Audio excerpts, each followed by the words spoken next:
Yogataha, by contact of. Symbol of sattva guna, or the mode of goodness. And others who are not in the mode of goodness are either kshatriyas, vaishyas, shudras, or less than the shudras. The Brahminical stage is the highest stage of human life because of its good qualities. So one cannot be a devotee unless one at least qualifies as a brahmana. The devotee is already a brahmana by action, but that is not the end of it. As referred to above, such a brahmana has to become a Vaishnav, in fact, to be actually in the transcendental stage. A pure Vaishnav is a liberated soul and is transcendental even to the position of a brahmana. In the material stage, even a brahmana is also a conditioned soul, because although in the Brahminical stage the conception of Brahman or transcendence is realized, scientific knowledge of the Supreme Lord is lacking. One has to surpass the Brahminical stage and reach the Vasudev stage to understand the personality of Godhead, Krishna. The science of the personality of Godhead is the subject matter for study by the postgraduate students in the spiritual line. Foolish men or men with a poor fund of knowledge do not understand the Supreme Lord, and they interpret Krishna according to their respective whims. The fact is, however, that one cannot understand the science of the personality of Godhead unless one is freed from the contamination of the material modes, even up to the stage of a brahmana. When a qualified brahmana factually becomes a Vaishnav in the enlivened state of liberation, he can know what is actually the personality of Godhead.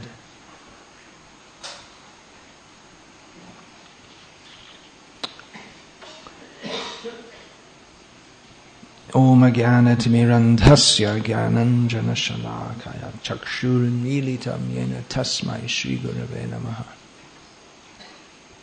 Nama Shrishtam Manamapi Shakchiputra Matra Surupam Rupam Tasya Jamur Purim Maturim Goshtavatim Radha Kundam Girivaramaharatika Madhava Shamprapta Yasya Pratita Kripaya Shrivatam Natusmi Vandeham Shri Guru Shri Ataf Parikamalam Shri Guru Vaishnavas Shri Rupam Sagrajatam Sagana Raghunatam Vidam Tam Sajiva Sadvaitam Savadhutam Parijana Sahitam Krishna Chaitanya Devam Shri Radha Krishna Padan Sahagana Lalita Shri Shagavatam Vedaham Etam Purusham Mahantam Radityavanam Tamasapurastat Tameva Vidivati Mrityameti Nanyah Panta Vidyate Yanaya Yasmat Paramna Paramasti Jayati Jana Nivasa Devaki Janmavado Yaduvara Parashat Swayador Virasyanda Dharma Sthirachara Vijinagna Susmita Srimagina Vrajapura Vanita Nam Bhardayam Namadevam Bharapiram Kanika Pimprat Vasa Kanaka Kapisham Vaijayantim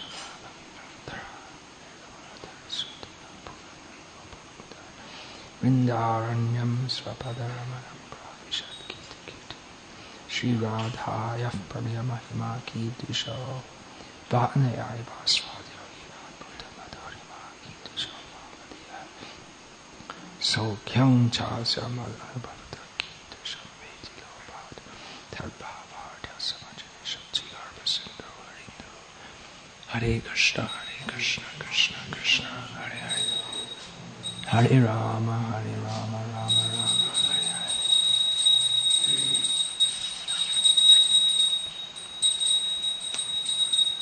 Oh, there's so much in this verse and purport. Could take a long time to discuss it in detail. Very long time. This verse begins with the word evam, which means thus. You can think of another verse which begins with that. Well-known verse. Evang parampara praptam.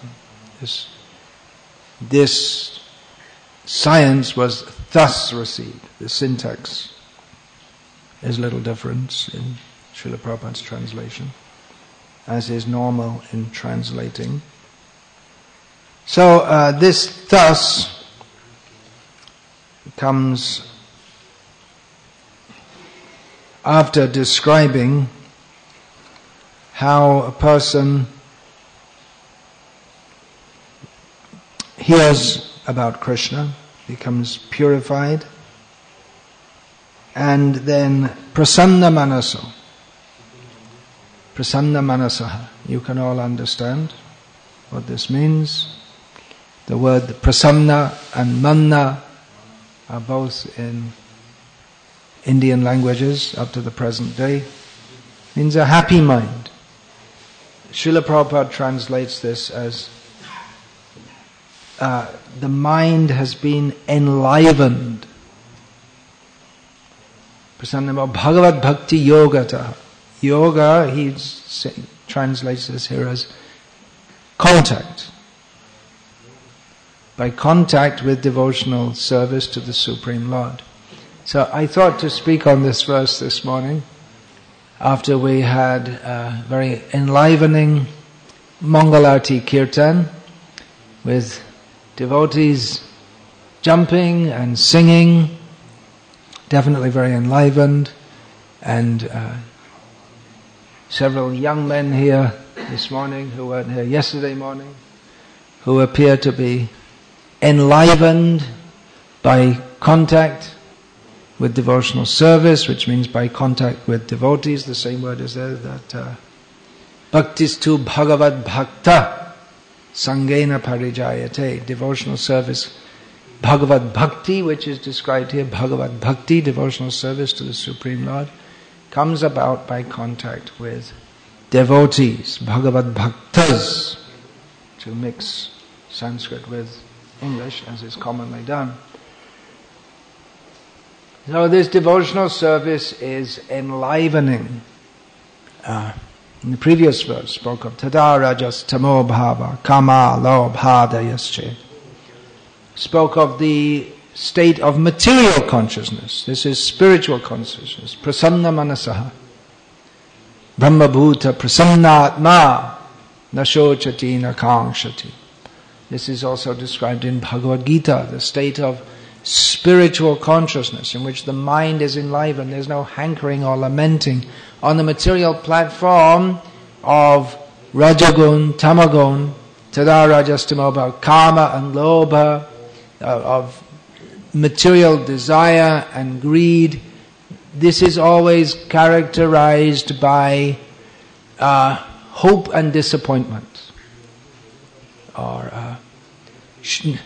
So one who is on the transcendental platform, na shochati na kangshati. He neither laments nor hopes. He's not hopeful. Not materially hopeful. Because to be materially hopeful means to become materially disappointed. And we see that all living beings, at least those of more developed consciousness, for instance, humans, cats and dogs, are more developed compared to cockroaches, for instance. We can't judge much about a cockroach's consciousness, but we can see that the cat or the dog sometimes feels happy and sometimes feels sad. With the dog, it's very apparent. When he's happy, his tail is wagging. When he's unhappy or afraid, his tail goes between his legs. So in English, there's a saying that someone has their tail between their legs, comparing to a dog. Do you know that? Do you say that in Indian English also? Okay, you don't. So it's not a dog culture, this culture. Indian culture is cow culture, not dog culture, as in the West. So if we say a person has his tail between his legs, it means he's disappointed, defeated, not very happy. So in dogs, cats, humans, cows or bulls, we see when they're young, they tend to be frisky, hopeful. Kittens and puppies, they play, as do human children, generally, if they're not tortured from the beginning of their life. Cows also, if they're allowed to, they'll play if they're not sent off to the slaughterhouse. or these lights are not needed now, they can be turned off. So they begin life with great hope, and as they get older they tend to become disappointed. So it's quite common in the Western countries especially to see, if at all you see old people walking on the streets, if they're not locked up in some euphemistically called senior citizens home, then they look disappointed.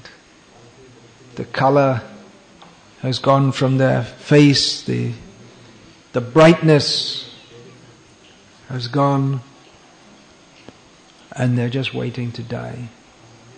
Of course, in America, you'll find from the richer section of old people, they'll dress in shorts and pretend they're young. It's not a very good pretense. So a hopefulness. On a material platform, hopefulness inevitably turns to disappointment, but we get another birth to try to be happy again. And again we become disappointed. And it goes on. This is the cycle of birth and death.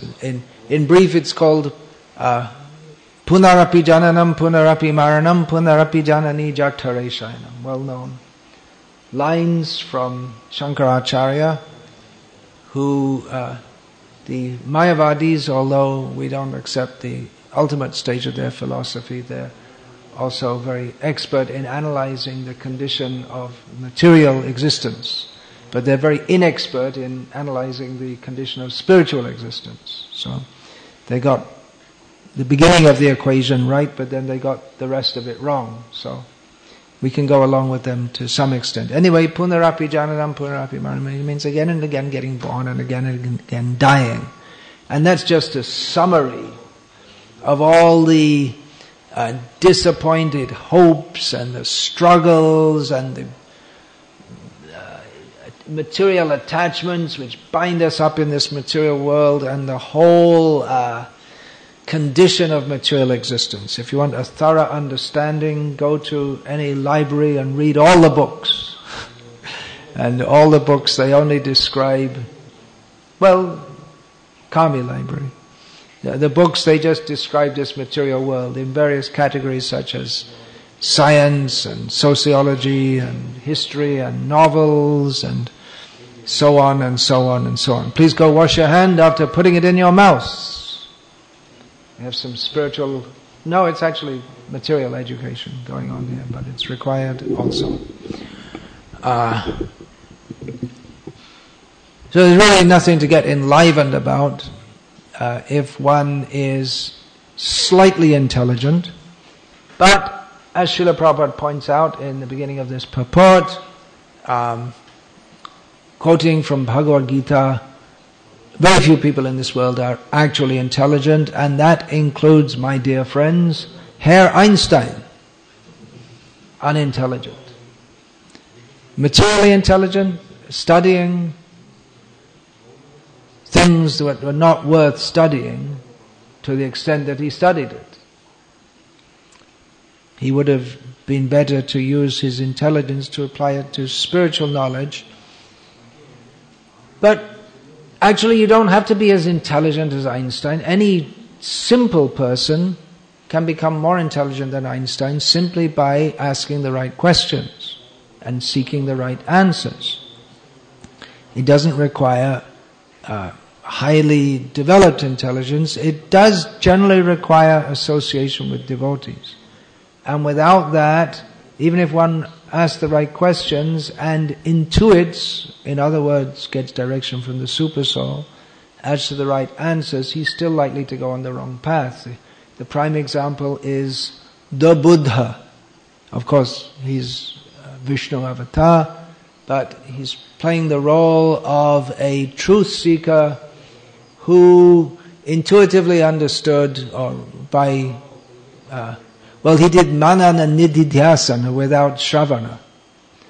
We're supposed to hear, consider, you're also got your hand on your mouth. Go wash your hand.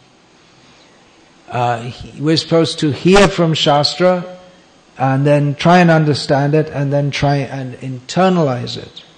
But he started off with manan, with just thinking about what the hell's going on in this world, and came to the conclusion that this world is full of suffering. But he didn't get the point that we're all controlled, we're all eternal living beings, we're all part and parcel of Krishna. So this point that we are part and parcel of Krishna, that is the essential point. Therefore, this whole sequence begins with Shrinvatang Swakata Krishna Punya Shravana Kirtanaha. We should begin spiritual life. Real spiritual life begins with hearing about Krishna. To understand that this material world is miserable does not in and of itself constitute spiritual knowledge, although a lot of the Shastra talks about that.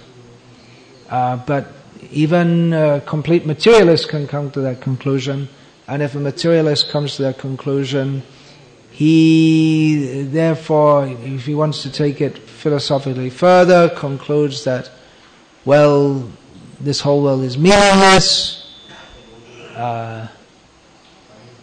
If we could have enjoyed ourselves, it would have had some meaning, but as we can't enjoy ourselves, therefore, the one possibility is just to commit suicide, because there's no point in being alive, and the other point is that anyway we're going to die soon, so we might as well enjoy ourselves as much as we can before we die.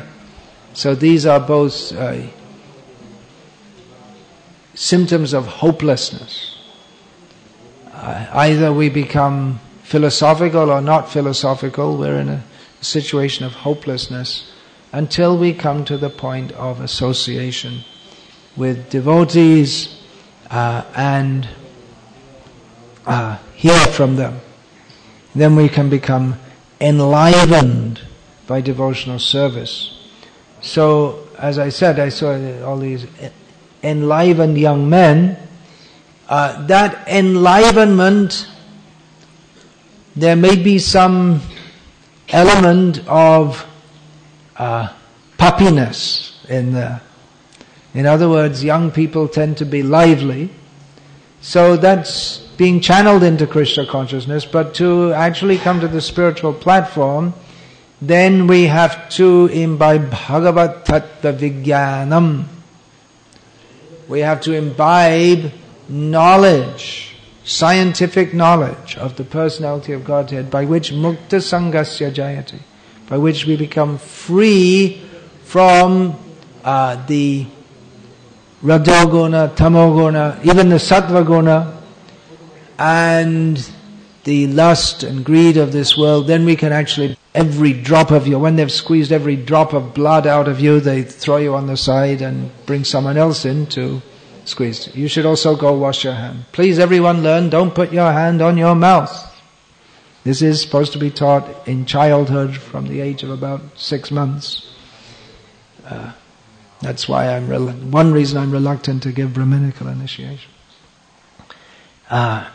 People don't even know what's even prior to ABC. So, there's really not much to be enlivened about. As a few years ago in Germany, one schoolboy got the idea from some of his compatriots in the United States of America and got a gun and went and shot a bunch of kids and teachers dead at the school, and then shot himself. And he left a note on his computer or wherever saying that, anyway, what's the point? It's just you have to work all your life, and then when you're old and worn out and you can't do anything, then you retire, and then you die. So you might as well die now and help others to die earlier also. So that's one response. Actually, there's nothing to be enlivened about. They try to enliven you by saying you can get money and then you can have a car. And then what can you do with the car? You get in the traffic jam and go to work. And if you have more money, then you can have a more fancy car, and you can look out your window and look at the person. You have a BMW and you're looking out the window at someone with a Maruti. I'm better than you. But you're stuck in the same traffic jam. And although the person in the BMW is going to work and thinking, I've got a better job, but he's also being exploited by someone, or maybe he has his own business. But anyway, everyone has to suffer birth, death, old age, disease. So it's intelligent to hear about Krishna, or if one is somewhat skeptical about that, at least to inquire into the absolute truth. And if one is actually fortunate, he'll come to understand that the absolute truth is Krishna. And we have to surrender to Krishna. One has to come to one's constitutional spiritual position, which is, if you want, you can call that spiritual jargon. But as with much technical jargon, it has a specific meaning for those who understand it, and it's essential for us to understand what is our constitutional position as living entities. There's some more jargon. We are living beings, we are jivas, we are not the body, we are eternal spirit souls, we are eternally related with Krishna in a pact of service. We are servants, Krishna is supreme, and that service is enlivening. That is enlivening to the soul. Whatever is enlivening in this material world, that is enlivening on the platform of Rajoguna. But that will turn to disappointment. Generally we become enlivened, karma and lobha, we become enlivened by the thought of sexual contact and by monetary gain. But this does not bring happiness, as we can see all around us. Generally when we're young, we think, not only when we're young, but particularly when we're young, we think that sexual contact will bring us happiness. But if one is a little intelligent, thoughtful, he can look around and see all the married people or the older people, and they're all having sexual contact, but they're not happy. Doesn't make them happy. Where's the happiness in that? Maybe they have some sensation of some kind of sensation of pleasure, but it's not happiness. That's compared in the Bhagavatam to when someone is itching and they scratch it. So there's some sensation of pleasure there, but it's not really pleasure. The itching and scratch. And then actually the itching gets worse. Then you scratch some more, then you get an infection. So that's material enjoyment. You have this desire, I got to enjoy. And then you enjoy, and then there's nothing that enjoyable, but you think, I got to enjoy some more. And it goes on and on and on, and that's called punarapi jananam, punarapi maranam. Again and again getting born, and again dying. So the loophole is to come into Krishna consciousness. And as Srila Prabhupada emphasizes, following the words of this verse, one has to attain scientific knowledge of the personality of Godhead, then one can enter into actual devotional service. So this Krishna conscious movement is known in India as promoting Bhagavad Bhakti, Krishna Bhakti, devotion to Krishna.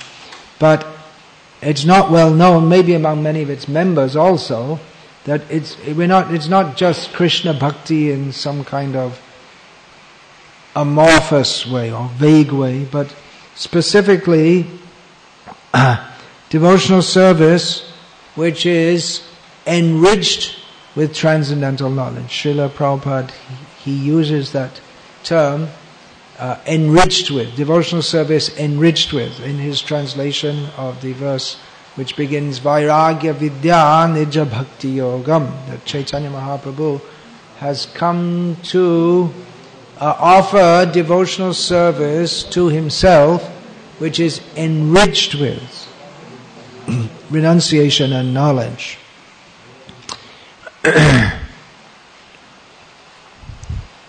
So it is a very great opportunity for you enlivened young men to continue to be enlivened and to become more enlivened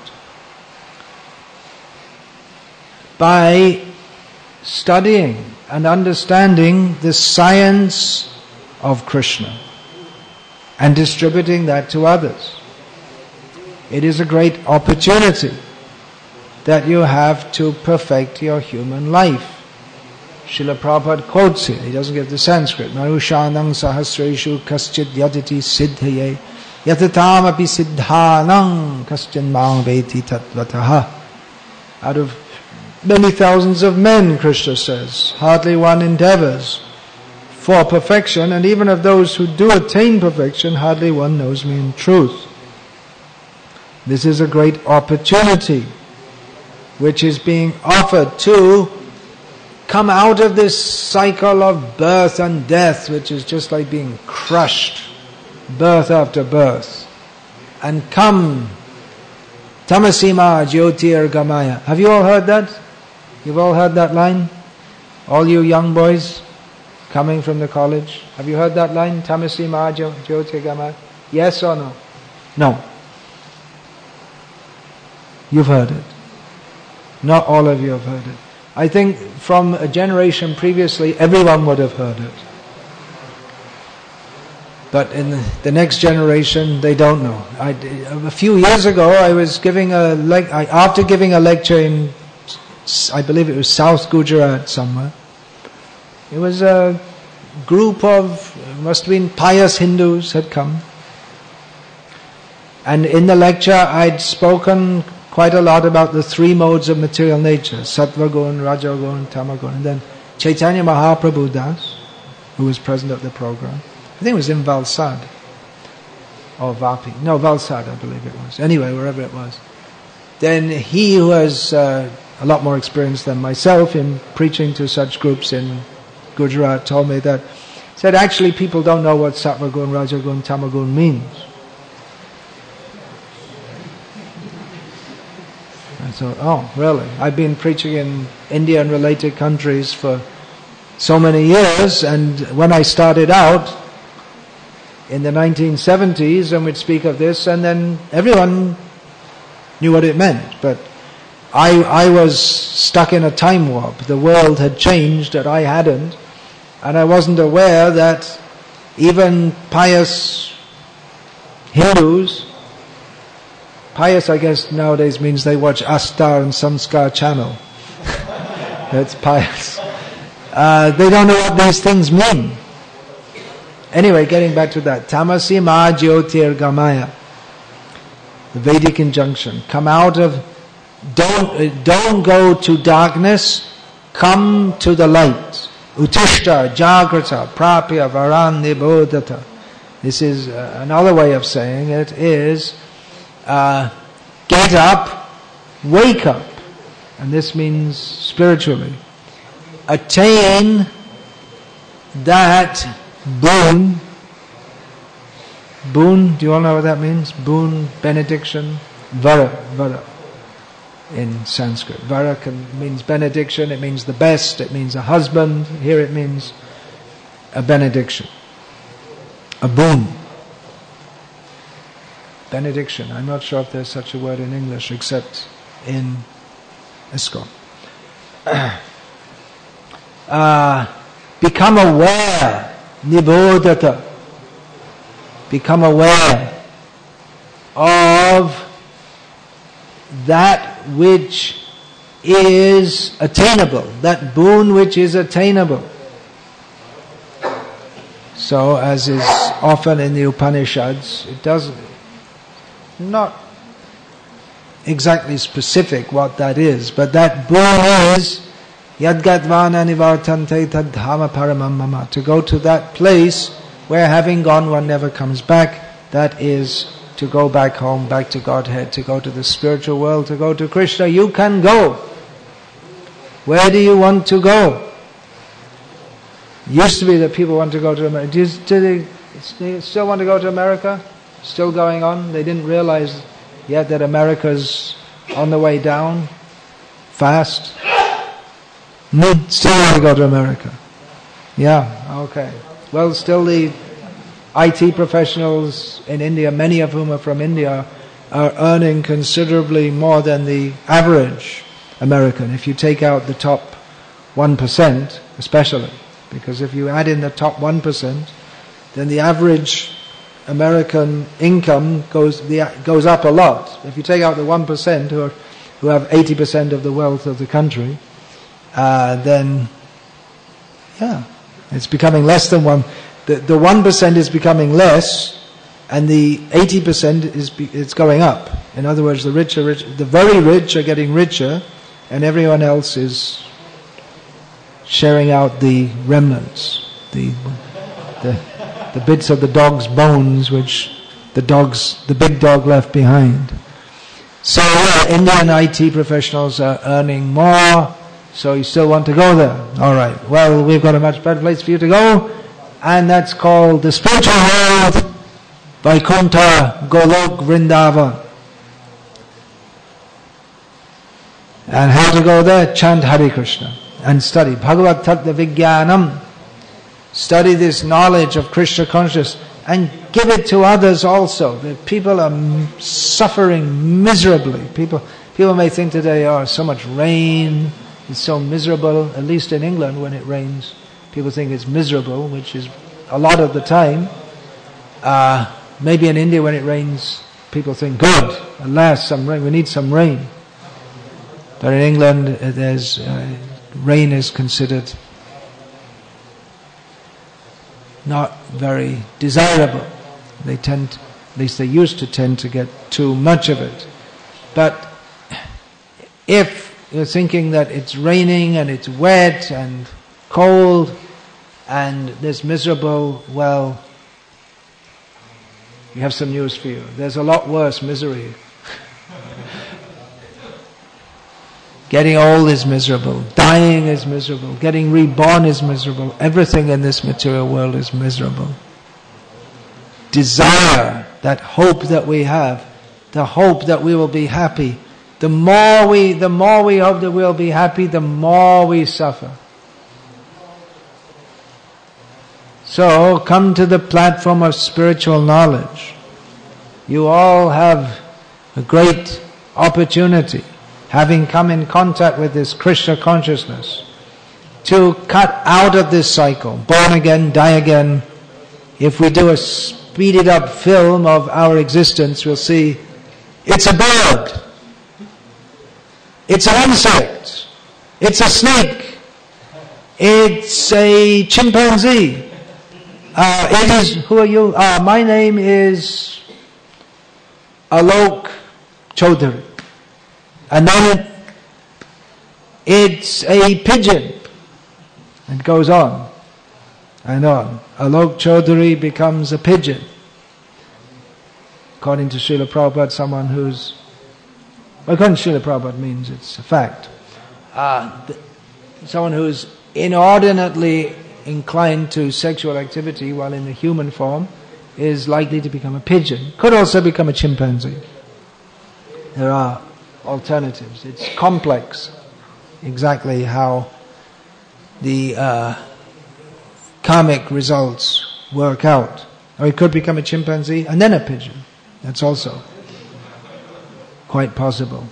Or a pigeon and then a chimpanzee. Or then a chimpanzee and a chimpanzee and then a pigeon and then a pigeon and then a chimpanzee and then a pigeon. And on it goes. So this is the opportunity to come out. You don't have to be entangled in material life. I can recommend something to all of you. You can see here there are young men dressed in saffron color and others who are not dressed in saffron color, but they have taken a different course in their life than their parents wanted them to. you can do the same thing. This is the best thing. If you're a young man and you're not yet married and you're in contact with Krishna consciousness, then clearly the best thing to do is to come into Krishna consciousness and don't get entangled with peripheral, non-essential activities which happens if you get married. Of course, in Krishna consciousness you can get married, and we're not against that. And in married life one can also make progress in Krishna consciousness and can also preach to others. But if one is young and unmarried and is not totally overcome by sensual desires and is imbibing Bhagavat Tattva Vijnanam's knowledge of spiritual life, then clearly the intelligent thing to do is to get into it fully. If it's worth getting into, it's worth getting into fully, without any diversion. So this is the best life. We see this every morning. Start the day with dancing. That convinced me when I first came to a temple of Krishna in England by Krishna's arrangement. I wasn't planning on it, but I had to stay overnight. And unknown to me, I had to get up for Mangalarti early in the morning, which I'd never thought of, and rising so early in the morning, and after a cold shower, which I'd never thought of either having a shower at the beginning of the day, and especially not a cold one. So it was, you could say in some ways, a chilling experience. That was a lame pun. Then I went down to the temple room, which was freezing cold, because, like the rest of the building, and because it was cold outside and snowing actually, and there was no money at that time for heating.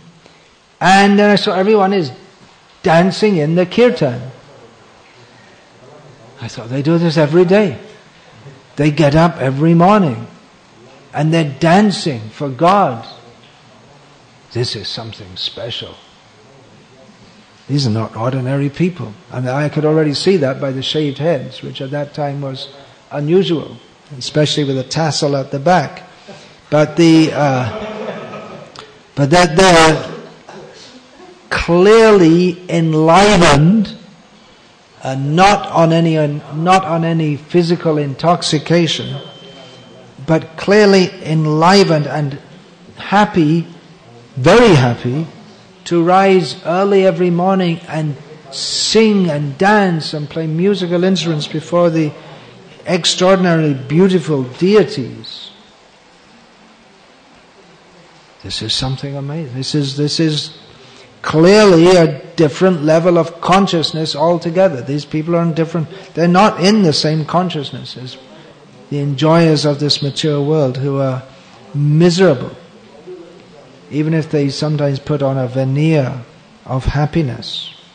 So this opportunity is there. You should take it and become more and more enlivened in Krishna consciousness and dance throughout your life. Dance your way to the spiritual world. There are different ways.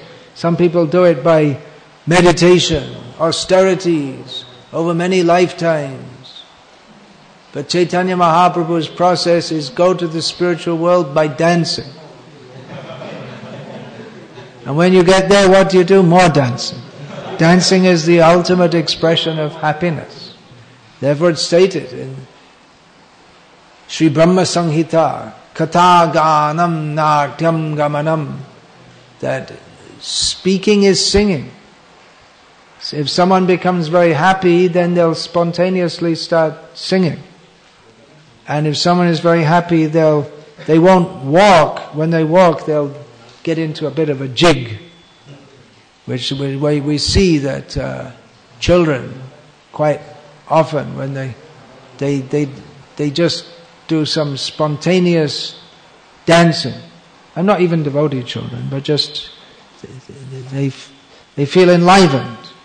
That's on the material platform, but a devotee is enlivened and sings and dances and praises Krishna throughout his life and becomes more and more enlivened. The enlivenment doesn't go down because Krishna consciousness doesn't disappoint if one's actually in Krishna consciousness. It's not like material consciousness, where you become hopeful and then you become disappointed. But in Krishna consciousness, become hopeful and then more hopeful. And then what happens is described here, that all the vidyate hridaya grantis chidyante sarva sangshayaha, that all the attachments which bind us to this material world, all the attachments in the heart are pierced, and all misgivings, doubts, they are cut to pieces, and one becomes fully Krishna conscious. So I recommend it. And plus the opportunity to, as brahmacharis, one can engage full time in actually doing good for others by spreading Krishna consciousness. Any noble person should desire to do good for others. Pranaya arthaya dhyavaja shreya acharanam sada. One should always act for the ultimate good by his giving his life, money, intelligence, words. So the ultimate good means the ultimate good of everyone. Sarve sukhino bhavantu. That's another one which maybe people haven't heard, which people used to know. Let everyone be happy. This is Chaitanya Mahaprabhu's mission. Let everyone be happy by Krishna consciousness. So you may, at least those who are newly coming, we're not pushing you or forcing you, but you can consider there is an alternative to this. So, cleaning the toilets, scrubbing the floors,